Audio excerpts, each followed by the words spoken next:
So to drill into this whole idea of isolation, we need to first see where we can get into trouble with isolation. There's 3 specific kinds of trouble we can find. The first is a dirty read. And a dirty read simply means that one transaction is able to see the update from another transaction before that update is committed. So in this diagram, transaction 1 has performed an update command, but has not yet committed that data. Transaction 2 comes along and performs a select, and it can see this update. And that is a dirty read. So let's see a dirty read inside a SQL Server. I've opened up the file, and we want to have 2 transactions or 2 sessions. So I'll say new query, and then set the second query to a second vertical tab group so we can see both side by side. And if I click on the first one, this is SPID or connection 51. The other one is connection 52, just to prove that these are different connections. And then here's the code for the second transaction, and I'm just going to move it over here. So remember, a dirty read is when one transaction makes an update, and before it's committed, the second transaction can see it. So our first session will start with the begin transaction, and this will create a logical transaction and hold the locks open for this update command until we do a commit transaction. So we'll execute this. It says 1 row affected, and transaction 2 comes over. We're doing the command set transaction isolation level to read uncommitted, and I'll explain isolation levels in a few minutes, but first I just want to show you the fault. So transaction 2 comes along and does a select, and it can see transaction fault, which was the update, back over here, even though we haven't done a commit yet. And that, my friends, is a dirty read transactional fault. Transactional fault number 2 is a non-repeatable read.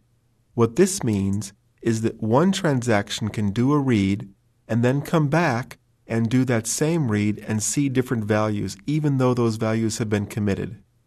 So this kind of fault is called a non-repeatable read.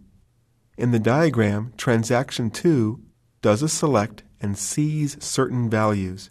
Then transaction 1 comes along and does an update and commits that update, changing the values in that particular row. Transaction 2 comes back and selects that same row again and sees the committed change. And that kind of fault is called a non-repeatable read. It's just one other way that one transaction can affect a second transaction and violate isolation.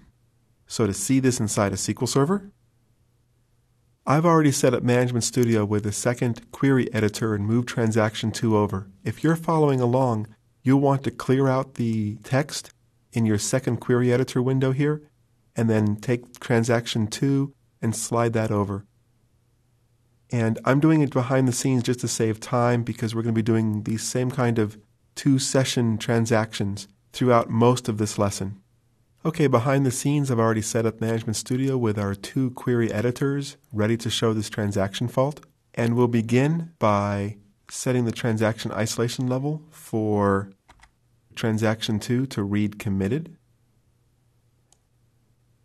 And then within a transaction, it'll select the nickname from customer 1.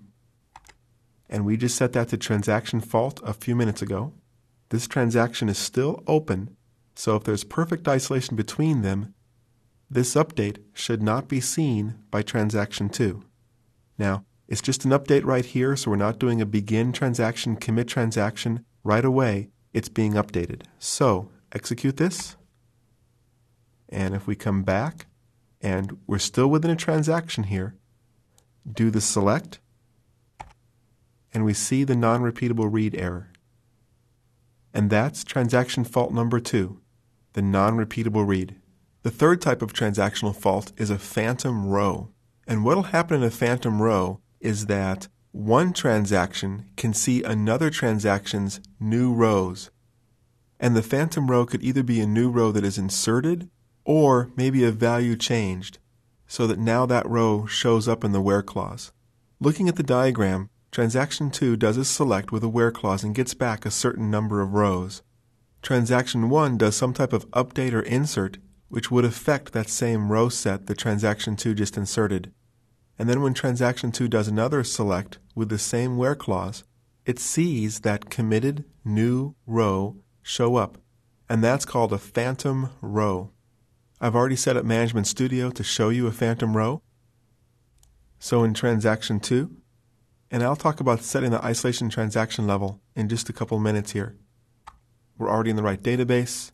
So Transaction 2 is going to go ahead and select all the customers where the nickname is Missy, and it sees one person there. Another transaction comes along and changes another row so it also has a nickname of Missy, which is the same where clause condition by transaction number 2. One row affected. Now we're still within the same transaction because we ran a begin transaction. So if we do the select again, we now see a second row come up. This is customer ID 3. Debbie has the same nickname, Missy, and shows up as a phantom row. And this demonstrates the phantom row transactional fault. So we've seen the 3 different types of transactional faults: dirty read, non-repeatable read, and phantom row. And the isolation level, or the fence that's in between 2 transactions, can be adjusted to permit or to block these different isolation levels depending upon how strict you want to be in your isolation.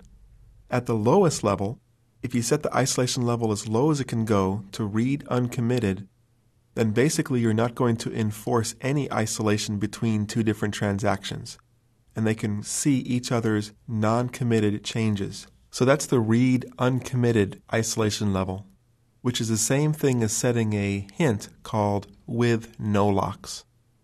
Read committed is the default behavior for SQL Server. So if you don't make any changes to your isolation level, you will at least make sure that you can only see committed changes, but you will allow non-repeatable reads and phantom rows. And for 99 times out of 100, that is the most appropriate isolation level. But you can set the isolation level higher to repeatable read or to serializable if you need to. There's going to be a real performance hit with repeatable read or serializable, because with one exception, the way the isolation works is with locks. And when we talk about locks in a few minutes, you'll see that the duration of the lock is determined by the isolation level.